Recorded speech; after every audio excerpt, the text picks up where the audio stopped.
Is your easy-to-care for aloe vera plant looking sad, brown, or mushy? Chances are you're making one of the most common and deadly mistakes. Don't worry, we're about to fix that.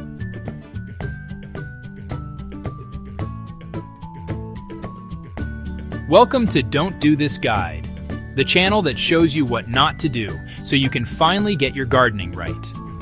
If you want to stop making common plant mistakes, go ahead and click that subscribe button. This guide is simple, clear, and easy to follow. Aloe vera is perfect for beginners. It has a striking architectural look, and it even provides soothing gel for minor cuts and burns.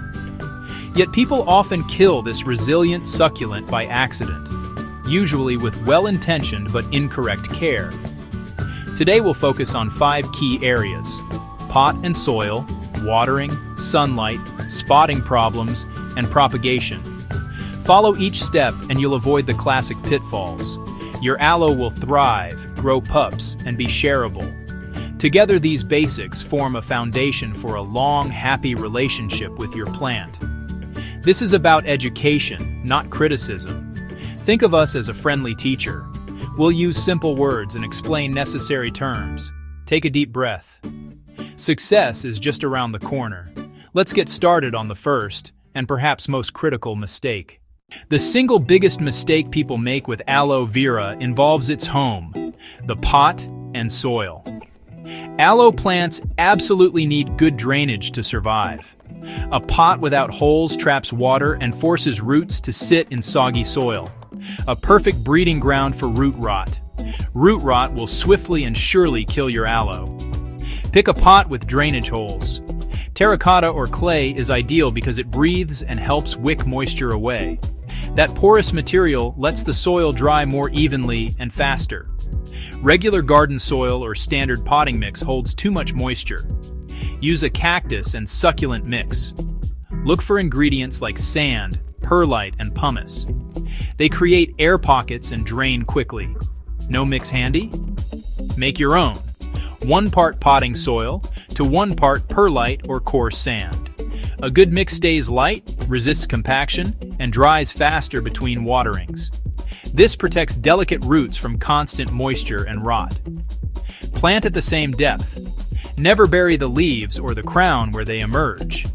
That area can easily rot if covered. Gently firm for support, but do not pack soil tightly. Do not water immediately after repotting. Wait about a week so roots can heal before the first watering. An aloe is a succulent. It stores water in its leaves and needs far less than typical house plants. Overwatering is the #1 reason these hardy plants fail. When you water, water thoroughly until it flows freely out the bottom. This ensures the whole root system gets access to moisture.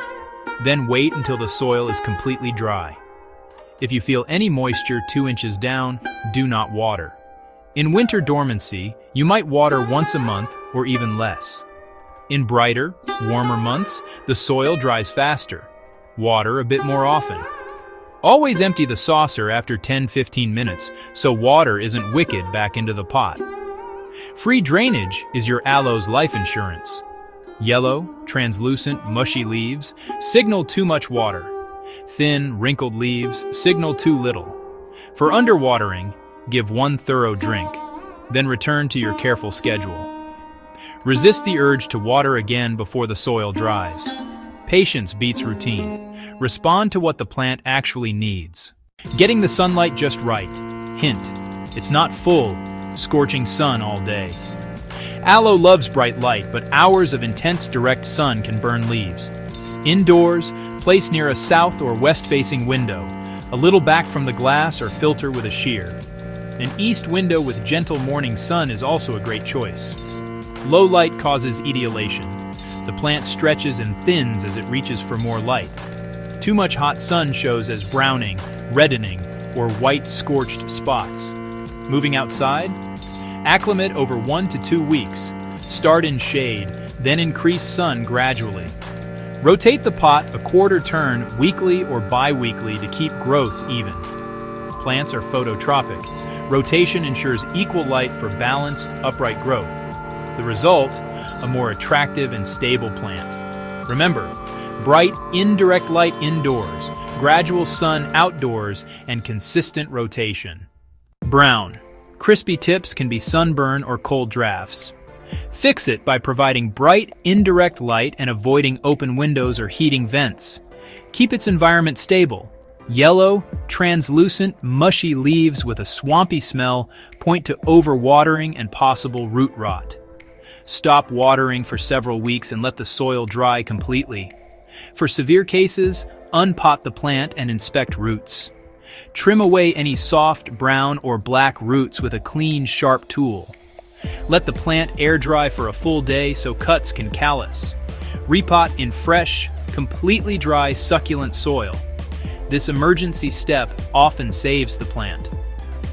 Underwatering shows as thin, deflated, wrinkled leaves, especially on older outer leaves.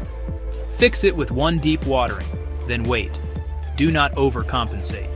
You'll see leaves plump as they rehydrate.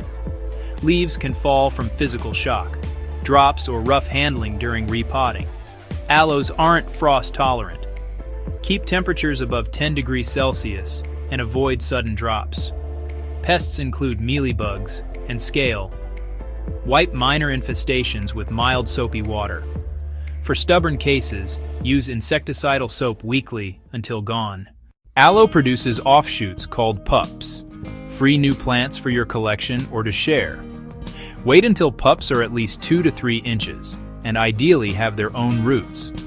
Gather a clean sharp knife or scissors, small draining pots, well-draining mix, and gloves. Aloe sap can irritate skin. Unpot the mother plant and expose the root junction where the pup connects. Make a clean cut to detach the pup, keeping as many pup roots as possible. No roots? Let the cutting sit dry in shade for 2 to 3 days to form a callus. That callus helps prevent rot when planted. Plant the pup in dry, succulent mix with the base just buried. Do not water immediately.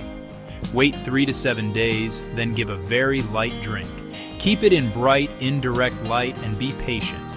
Over the next few weeks, it will form roots and start growing. Once established, care for the pup the same way as the mother plant. Propagation is rewarding, expands your collection, and makes great gifts at zero cost. And there you have it.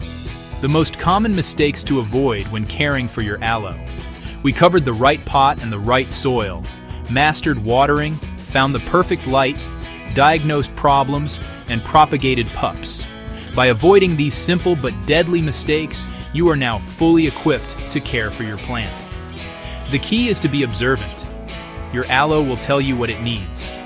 It will tell you when it's thirsty, getting too much sun, or feeling crowded. The joy of seeing your plant recover and flourish is immense. Watching a pup become a full, healthy adult is one of gardening's great rewards. This easy-to-care-for plant can finally live up to its name in your home. Thank you for joining us today. Happy gardening! May your aloe prosper and multiply. We look forward to seeing you in our next guide.